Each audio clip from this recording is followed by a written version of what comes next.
Good Sunday morning to those of you who are watching our premiere broadcast at 9:30 on Sunday. And if you're watching later on the Stevens Valley Church YouTube site, welcome. Glad you're interested. Glad to have you with us as we study today the English Reformation, which is most unusual, different from the Reformation as it appeared anywhere else, because it definitely involved politicians, it involved kings, it involved archbishops of Canterbury and cardinals, and we cannot separate them out. As much as I would like to keep it apart from politics, very much involved. But the importance of the English Reformation is quite obvious. So many denominations that we have today have come from England and from this very confused time in English history. So as always, certainly hope that what you're about to hear is historically accurate and that you will be blessed and informed and find it interesting. But above all, we certainly hope that God receives the glory. With that in mind, let's join our study, Finding Our Roots, as we look to the English Reformation, resulting in the Anglican Church or Church of England or Episcopal Church, whatever term you wish to use.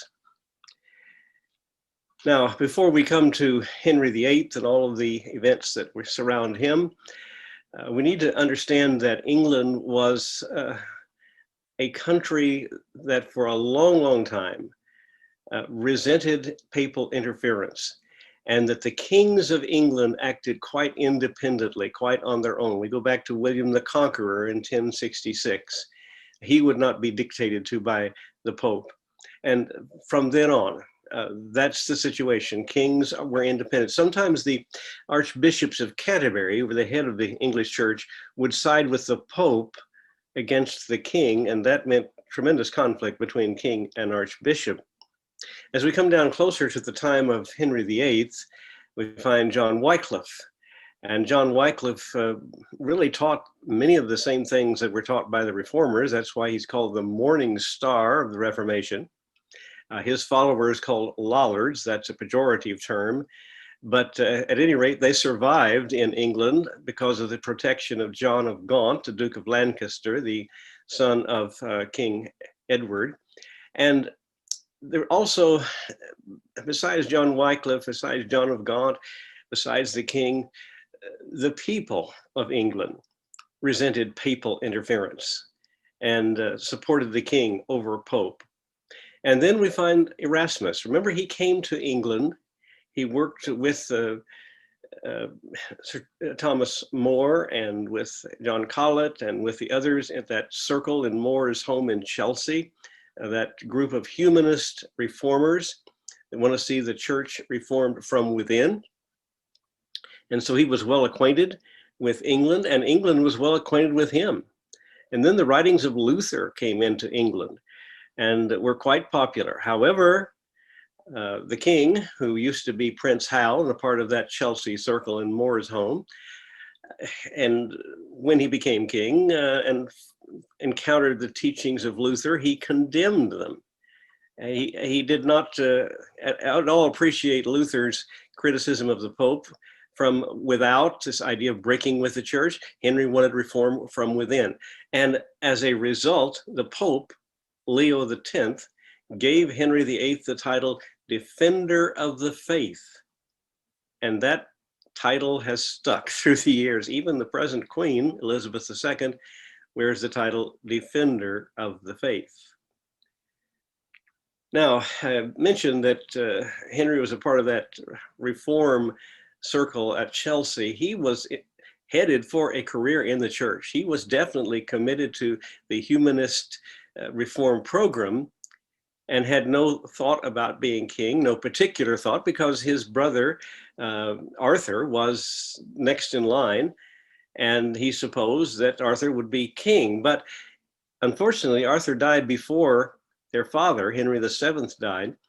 And so in 1509, when Henry VII died, obviously, Prince Hal was next in line. He became Henry VIII.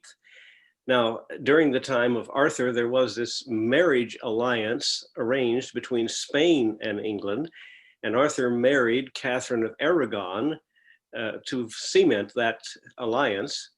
after he died, the idea was to continue the alliance by having Henry marry his sister-in-law, the wife of his deceased brother. Now that required a papal dispensation to allow it. Now, as far as we know, Henry definitely loved Catherine at the beginning and hoped that she would provide him with an heir, a male heir who could succeed him.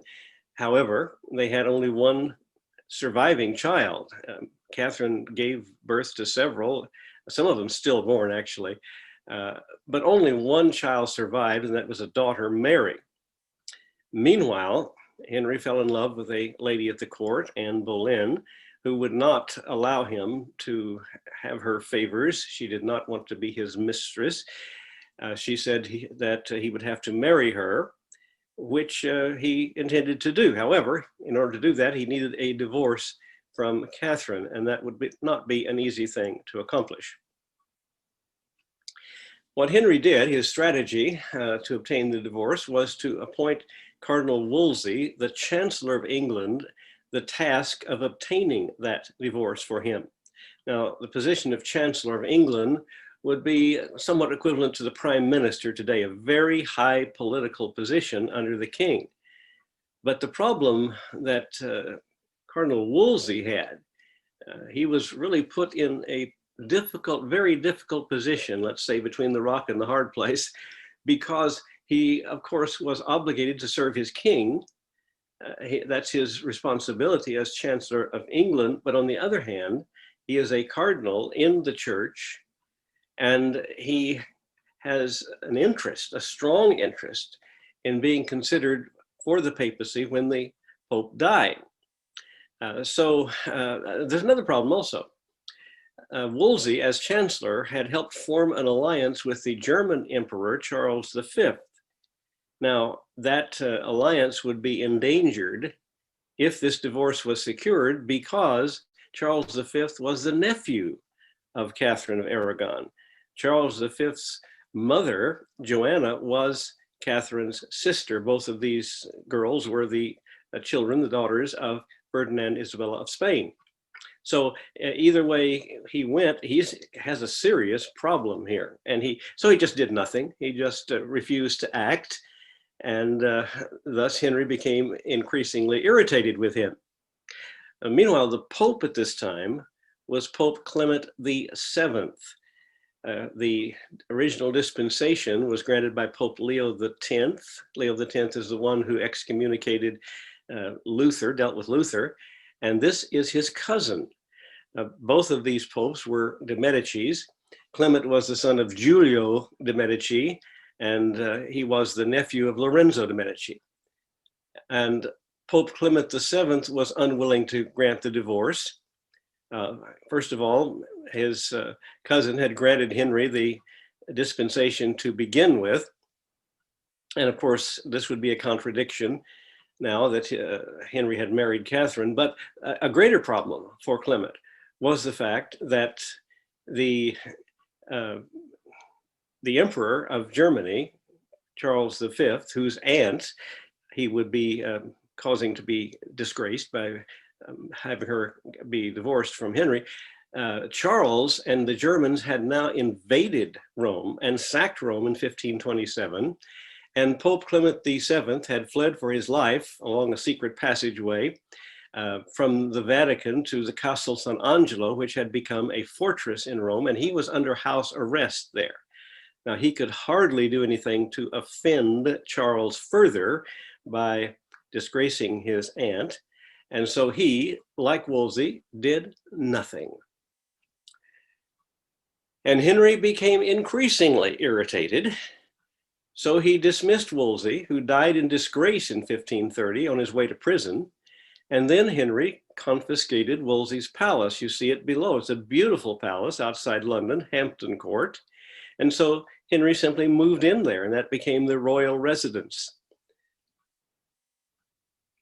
And Henry then appointed as Archbishop of Canterbury a man named Thomas Cranmer. Thomas Cranmer was already a Protestant, and he was well on the way to becoming Reformed. But the important thing to Henry was that Thomas Cranmer would obtain the divorce for him. And Thomas Cranmer did believe that Henry had a right to divorce his wife. But Henry did something very smart that other kings failed to do, and they learned the hard way. You don't bypass Parliament in England. The king must consult with Parliament. Henry wisely did that and gained their approval and their consent. And so, working with Parliament, Parliament granted him the appointment as supreme head of the English Church. In other words, Parliament made Henry, not the Pope, the head of the church. That's the Reformation Parliament of 1529. Now here's Thomas Cranmer, Archbishop of Canterbury under Henry VIII, who had become reformed. A few things yet that he needed to clarify and refine in his theological thinking, but he was on the way.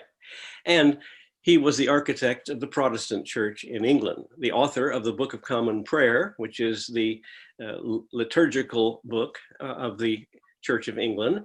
He also was the author of the 10 Articles and the 42 Articles. We'll talk about those in a moment. Now, by making Henry the head of the English church, England had effectively evicted the Pope from England, which really made most of the people in England, not all of them, most of the people happy. And of course, the Pope, furious, excommunicated King Henry. And Henry was not disturbed by that. He went right on. He appointed now the bishops himself. And consulting Parliament again, in 1534, the Parliament, by the Act of Supremacy, forced all government officials to accept Henry as the head of the church. Now, Henry had appointed his good friend, close friend, Thomas More, as chancellor after Wolsey was fired. Now, I say close, these two men loved each other dearly. Remember, they were part of that circle in Chelsea, that humanist group that was dedicated to reforming the church from within. And so he appointed one of his best friends as chancellor with the full expectation that Thomas More would support him. But Thomas More conscientiously believed that the Pope held his position by right of God, and that it was wrong to break with the Pope.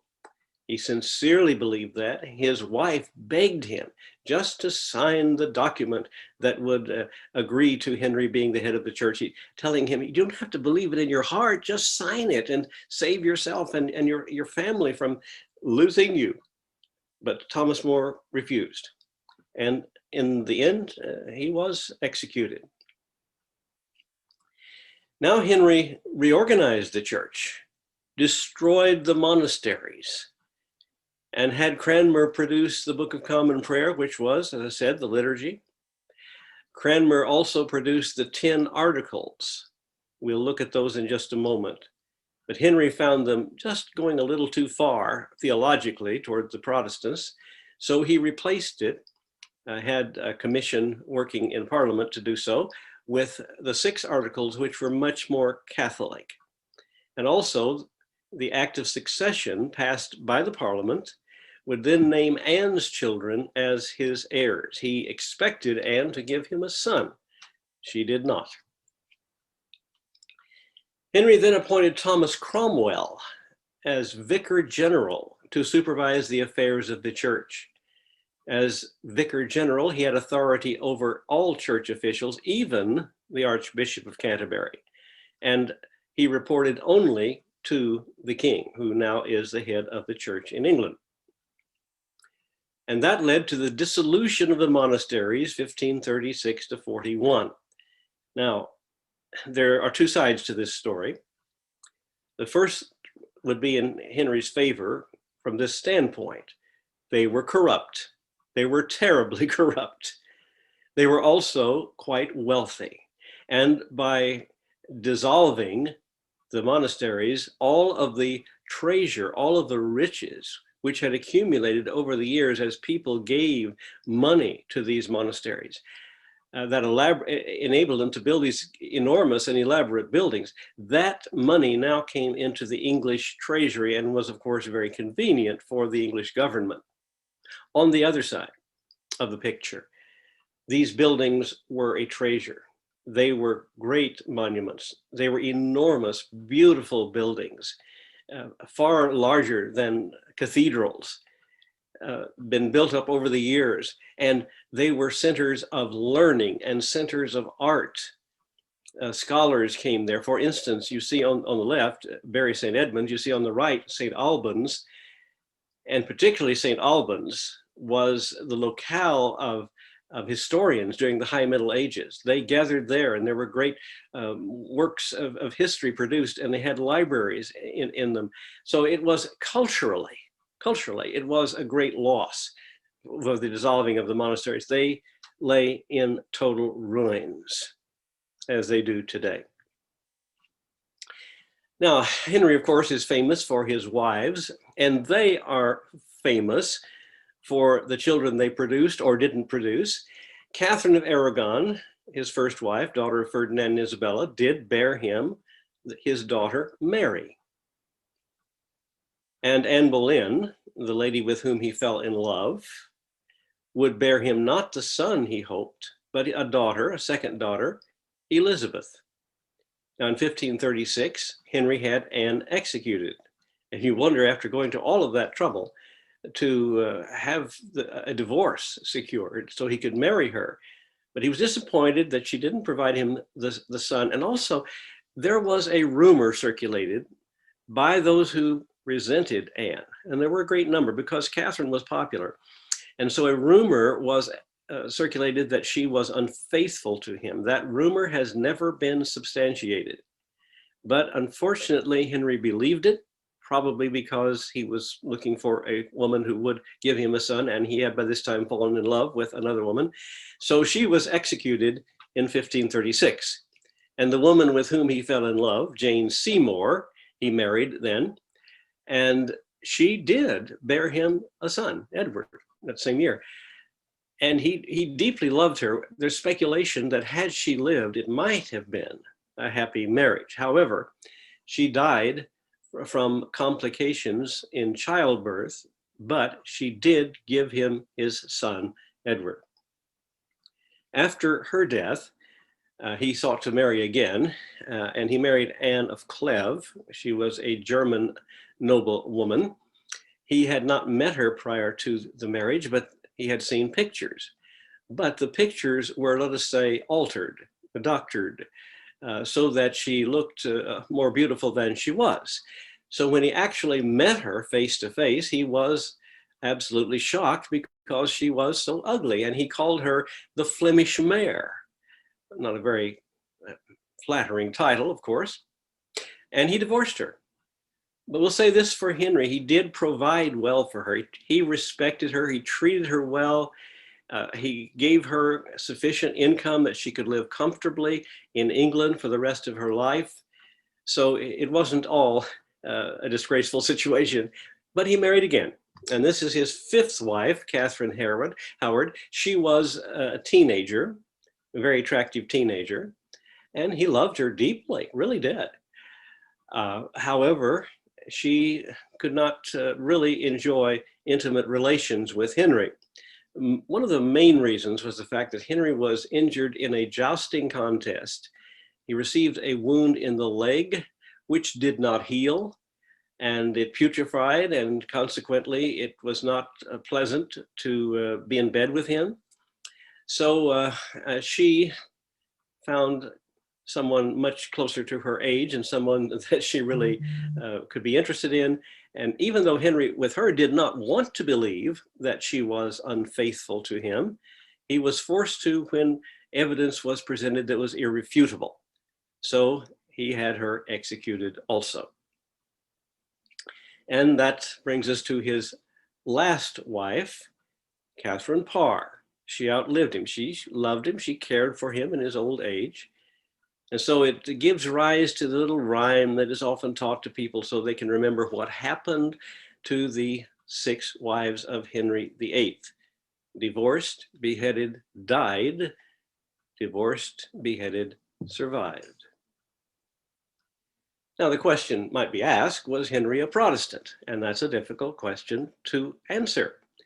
Theologically, he remained a Catholic. He ruled under the 6 Articles. We'll look at those in a moment. He condemned and executed William Tyndale, an Englishman, who had published an English Bible, actually had him hunted down in Holland and put to death. He burned Thomas Bilmy at the stake for advocating Luther's teaching. And yet, he appointed Thomas Cranmer, a Reformed Protestant, as Archbishop of Canterbury. He appointed Cromwell, a Protestant, and they remained in power. He also set up English Bibles in the churches, didn't allow people to possess them, but they were available in the churches. So I'll let you answer the question as to what kind of a Protestant or Catholic he was. Now, these articles that we've discussed and mentioned, the 10 articles were originally written by Thomas Cranmer, and there are 5 of them that relate to doctrine, 5 to ceremonies. We might look at them briefly. The ones in regard to doctrines, the Holy Scriptures and the 3 creeds, would be the Apostles' Creed, the Nicene Creed, and the Athanasian Creed, are the basis and summary of a true Christian faith. Baptism conveys remission of sins and the regenerating grace of the Holy Spirit, and is absolutely necessary as well for children as adults. Penance consists of contrition, confession, and reformation, and is necessary to salvation. The body and blood of Christ are really present in the elements of the Eucharist. Justification is remission of sin and reconciliation to God by the merits of Christ, but good works are necessary. In regard to ceremonies, images are useful as remembrancers, but are not objects of worship. Saints are to be honored as examples of life and as furthering our prayers. Saints may be invoked as intercessors in their holy days observed. Ceremonies are to be observed for the sake of their mystical signification and as conducive to devotion. And prayers for the dead are good and useful, but the efficacy of papal pardon and soul masses offered at certain localities is negative. Now, these 10 articles are leaning certainly toward Protestantism, more like Luther, and away from Catholicism, not entirely there yet, but they were too Protestant for Henry, so he replaced them with the 6 articles. I will not read all of them, but just summarize. The first one reaffirms transubstantiation. The second one affirms that communion in both kinds is not necessary, and by taking the bread only, it is really taking the bread and the wine, that the property is present in the bread alone. And then the third one reaffirms the order of celibacy for the priests. The fourth, vows that could not be broken. It mentions chastity or widowhood, particularly chastity, meaning that monks could not leave their order and priests could not leave from being priests. And the fifth authorizes private masses, and the sixth, auricular confession. All of these are Catholic doctrines. And Henry has these in effect during his reign. But after he died in 1547, his young son became king. He was only 11 years old. Edward VI, he was sickly, never healthy, but highly intelligent, smart boy. And he was a committed Protestant. He'd been brought up by regents who taught him the Protestant doctrines. Now, with Edward as king, Cranmer was free to create a truly reformed church. And this is the time he issued the 42 Articles, which indeed established the Church of England as reformed. And the worship became much more Protestant. Edward's advisors were the Duke of Somerset, his uncle, Edward Seymour was his name. And after he was executed, because there were people who didn't like him and conspired to have him put to death, he was succeeded by John Dudley, the first Duke of Northumberland, and also he was the Duke of Warwick. And you recall that Martin Bucer came to England in 1549 after the city council in Strasbourg had changed in orientation, and he had no choice but to leave Strasbourg. And Cranmer invited him to come to England and help him with the Reformation there. And BUCER did that, lived only 2 years there and was sickly during that time, but did accomplish a tremendous amount of good, influencing CRANMER theologically, particularly in the area of justification, helping him to understand that doctrine, the doctrine of predestination, and the doctrine of the communion, as he helped him to grasp the idea of the spiritual presence of Christ in the Lord's Supper. Also helped him write the Book of Common Prayer.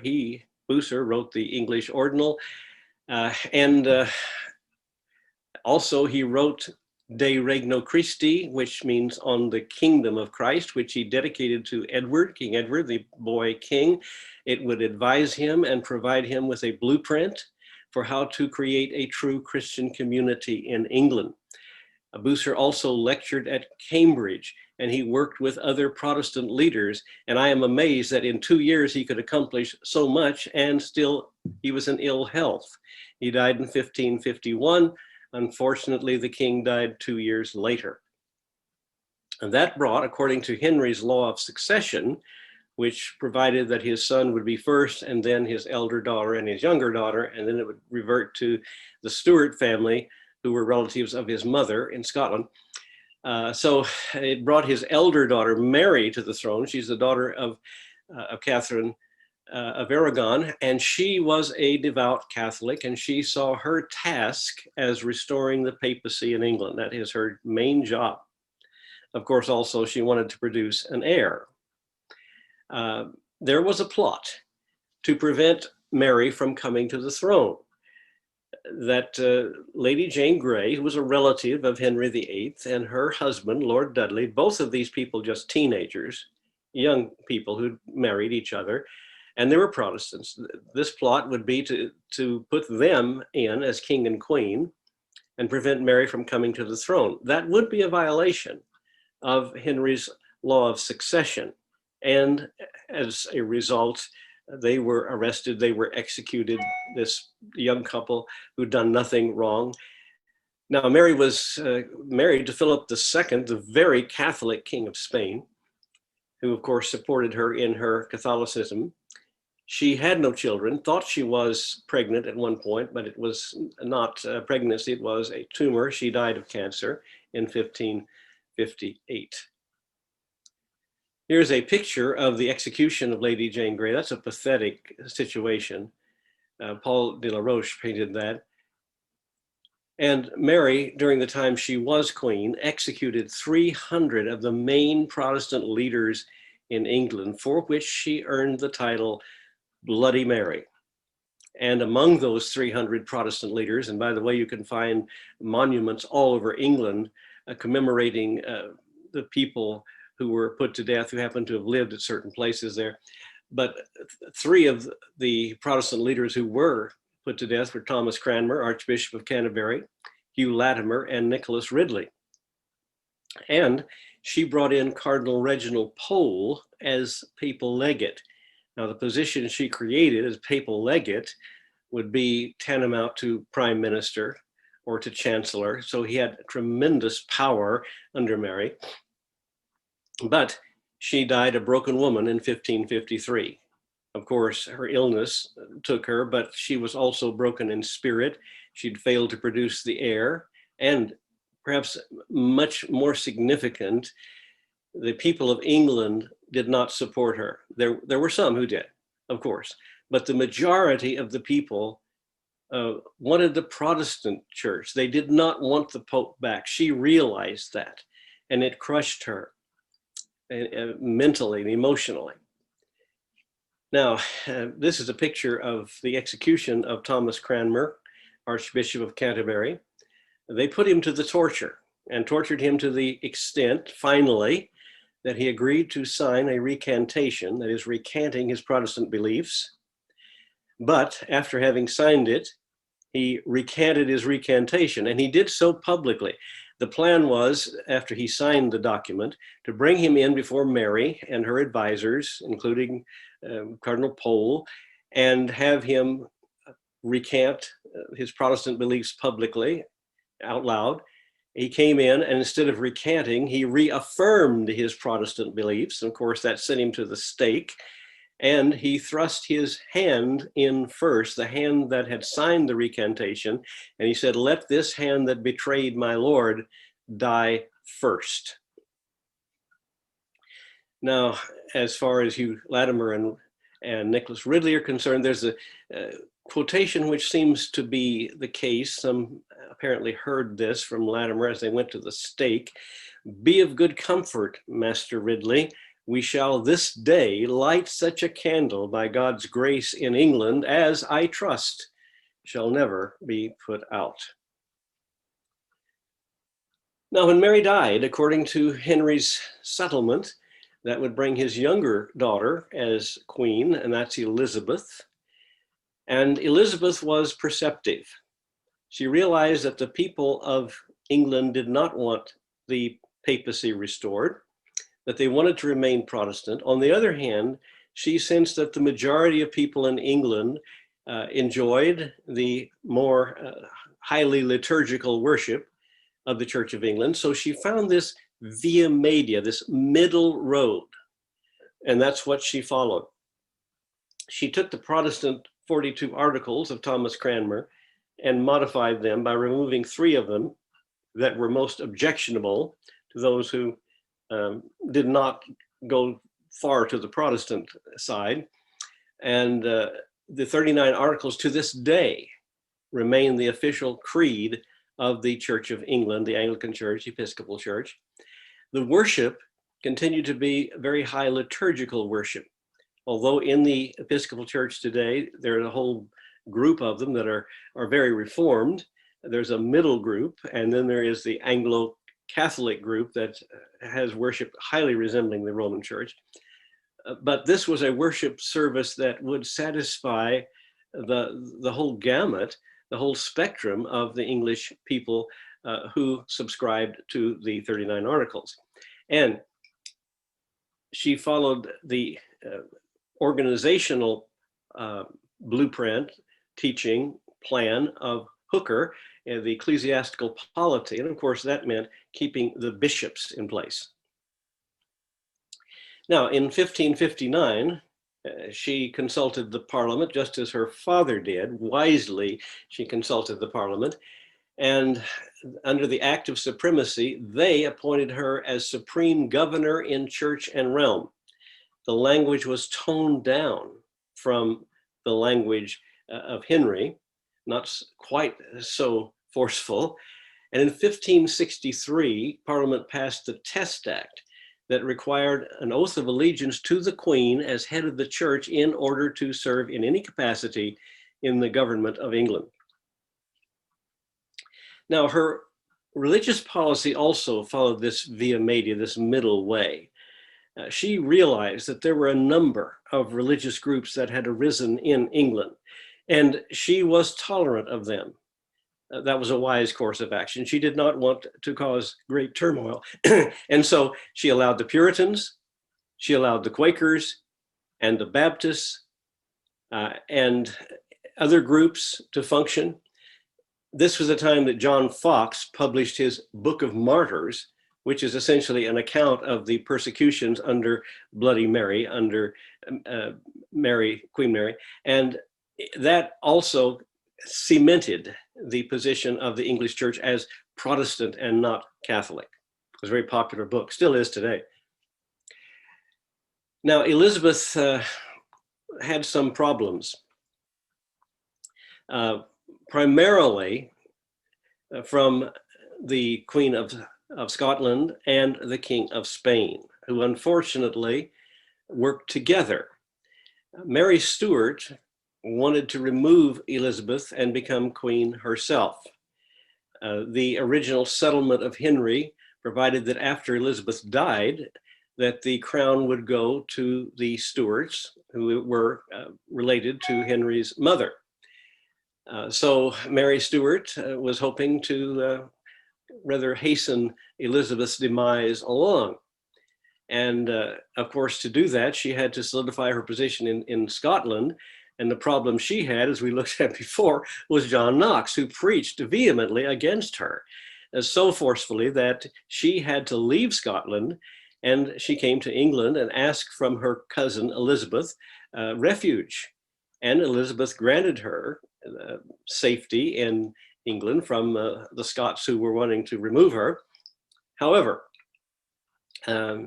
Elizabeth realized that as long as Mary, Queen of Scots, lived, that was a threat, because there were those who would support her, and that would involve perhaps Elizabeth being murdered.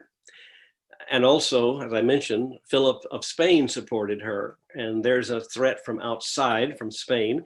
He had an immense navy, and he brought that navy against England with the intention of defeating the English navy and killing Elizabeth, removing her, and putting Mary on the throne. But he was foiled in that because the English navy defeated his armada in 1588.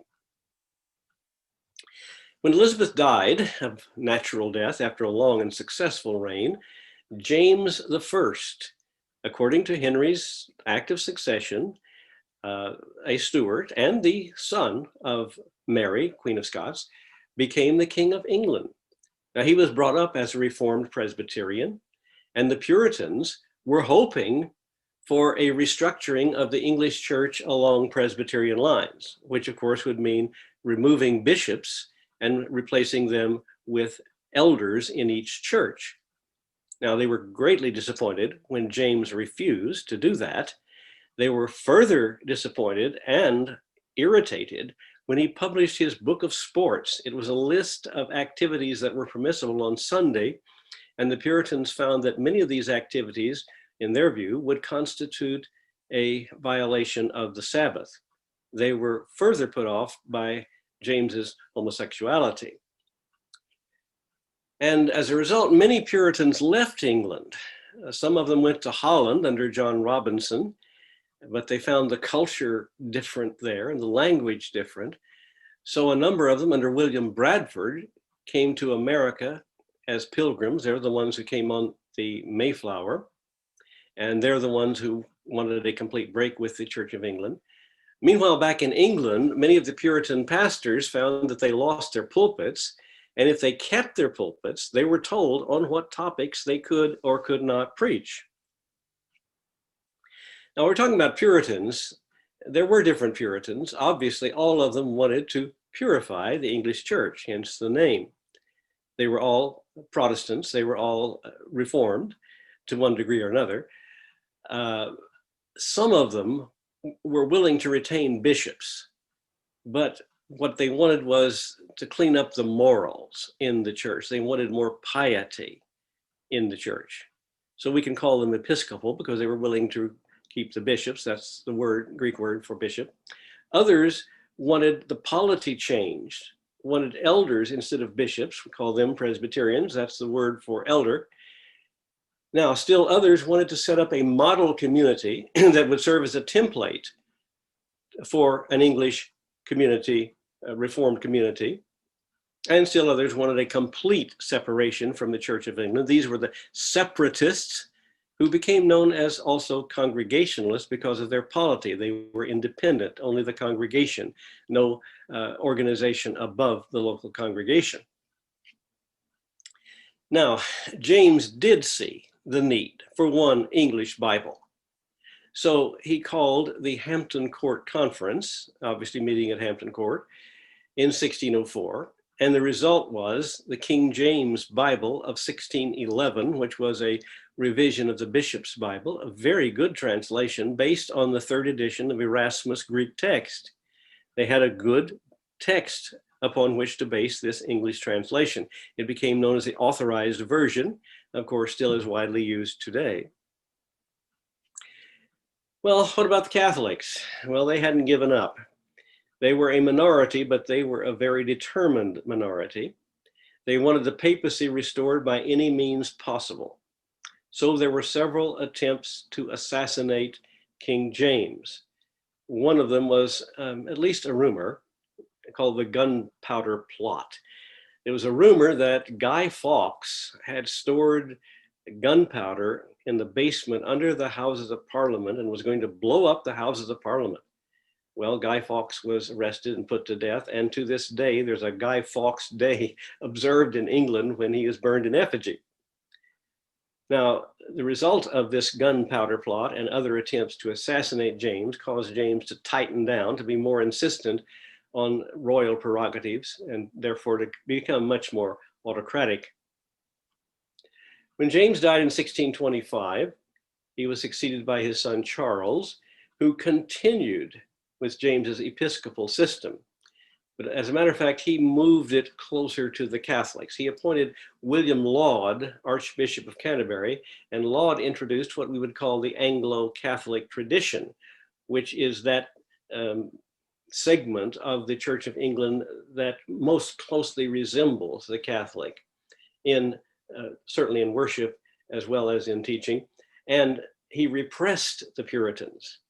But the popularity of the Puritans had grown in England, and the Puritans were able to elect representatives to Parliament to the point that they held the majority in Parliament. They held an ascendancy in Parliament, which did not bode well for Charles. Now, speaking of Puritans, in 1629, John Winthrop took 1,500 Puritans and left for Massachusetts to set up a model Christian community that could be used as an example to set up a Reformed community in England. That was the city on a hill in Boston, became the Massachusetts colony. However, as things worsened in England, in this conflict between the Puritans and the Royalists who supported the king, Charles ignorantly bypassed the Parliament. And kings should learn by this point, you can't do that. So he ignored the Puritan-dominated Parliament. And as a result, the question comes up, who is ruling England, king or Parliament? And Charles and Archbishop Laud tried to force the Episcopal Church on Scotland, which by this time is well established in a Presbyterian tradition. And the Scots formed a covenant to die rather than to give up their religious and political liberties. They became known as the Covenanters. And there are people today who very proudly point out that they descend from Covenanters. And there is one denomination among the Presbyterians that embodies the Covenanters, and that's the Associate and Reformed Presbyterian Church. Now, the Scots invaded England in 1638 to advance their purposes, their causes. And they were supported by Oliver Cromwell, who at this time had become leader of the Puritans in Parliament. The result is a civil war in which the Puritans won. Of course, the Scots are very much in support of the Puritans. And the king was executed in 1649. This is largely due to Oliver Cromwell because he was an excellent military commander and produced many victories. Thus, in 1640, the monarchy was dissolved, and England was no longer had a king, and the official government title was Protectorate, and Cromwell was declared the Lord Protector.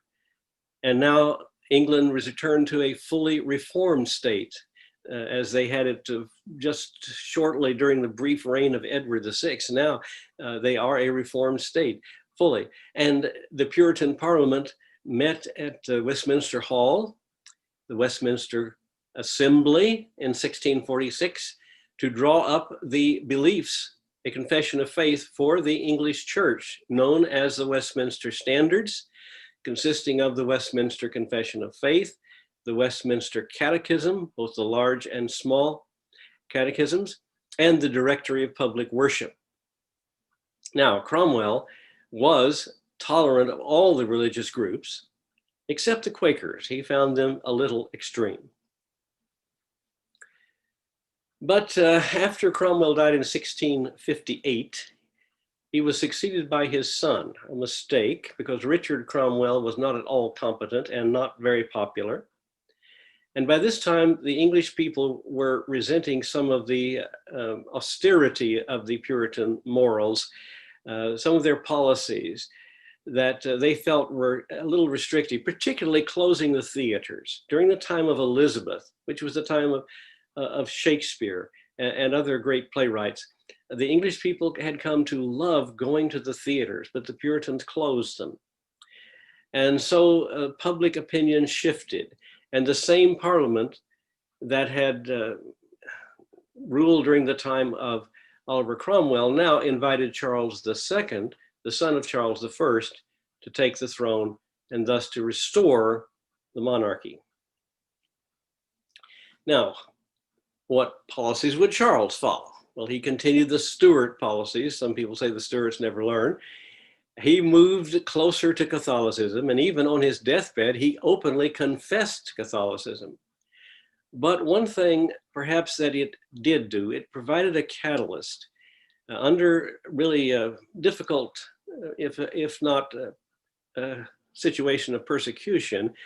John Milton wrote Paradise Lost to justify the ways of God to man, to try to come to terms with what had happened in England with the Restoration. And John Bunyan, who was a Baptist, wrote Pilgrim's Progress out of this situation. After Charles's death, James II, his brother, came to the throne and caused the last revolution in English history. He was already a Catholic when he came to the throne. And prior to that, there were attempts to, on the part of the Catholics, to assassinate Charles, to bring James to the throne because he was a Catholic. And Titus Oates had testified of such a plot. And so there were many trying to keep James from coming to the throne. And you can see the division and the conflict within England. And James, when he did come to the throne, tried openly to reinstitute Catholicism, saw himself very much like Mary. My job is to bring Catholicism back. But the English still do not want it. And so they decided to remove him and to maintain England as a Protestant nation. And James's daughter Mary and her husband William of Orange were invited to come in and become king and queen, replacing James. Now there were battles, and the forces of William and Mary won, but it was not really a serious situation. It's called the Glorious Revolution, and not too many people were killed. And the English people were really satisfied with the final settlement under William and Mary. And finally, after this long, tortuous road of religious conflict in England, they reach a resolution that has remained until this day. In 1689, the Parliament passed the Bill of Rights, that no Roman Catholic would ever be King of England, and the Act of Toleration, which allowed religious liberty in England. That those policies continue today. So the Church of England went back to the Elizabethan status, where it remains today, this via media. But it was at the same time tolerant of different denominations in England, and so many different denominations come out of England during this troubled time. But there will be no more persecution. And just to see how much the politics, the kings were involved in the process, let's take a look at the kings during the time of Reformation. Henry VIII, who broke with the papacy. Edward VI, who was the leader of a Reformed Protestant church briefly. Mary I, Catholic, who tried to bring the papacy back. Elizabeth I, who followed a moderate policy that eventually became the accepted policy. James I, who disappointed the Puritans. Charles, who leaned toward Catholicism and precipitated a civil war. Oliver Cromwell and the Protectorate. Richard Cromwell, who was incompetent. Charles II, who favored Catholicism. James, who was a Catholic. And finally, William and Mary, bringing religious stability, toleration, and a return to the Elizabethan via media. Next week, we're going to turn to John Wesley and the founding of the Methodist Church. Well, so thank you for being with us on this journey through English Reformation history. It's an interesting one. It's a valuable one, and it certainly affects the situation today in the United States and throughout the world. May you have a blessed week. May the Lord bless you and keep you and make his face to shine upon you. May he lift up his countenance upon you and give you peace.